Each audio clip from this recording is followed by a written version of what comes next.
de manière générale, la jeunesse, comme toutes les jeunesses du monde, hein, elle est assez peu impliquée dans la vie citoyenne de son pays. Mais par contre, on a organisé des réunions qui leur sont dédiées. J'en ai fait une très dernièrement, autour de Magenta, en bas. Voilà, il y avait une quarantaine de jeunes de toute sensibilité, principalement Kanak, avec lesquels on a échangé pendant 3 heures. J'étais accompagné par Gérard Poadja, Hélène Yekawé, Dominique Mollet et d'autres. Et c'est, je crois, dans des espaces qui leur sont davantage réservés que cette jeunesse a une capacité à s'exprimer.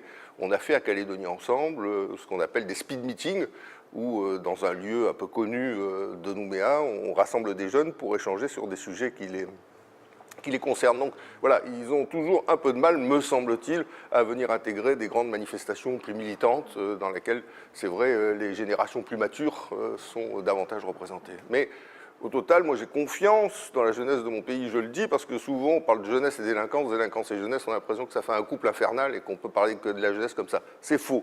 Une jeunesse formidable existe dans notre pays, elle triomphe sur les terrains de sport, à l'occasion des Jeux du Pacifique, c'est la Calédonie qui gagne dans la quasi-totalité des cas. Elle triomphe dans les universités, rappelons qu'on a 3000 jeunes à l'université de la Nouvelle-Calédonie, et autant dans les universités métropolitaines.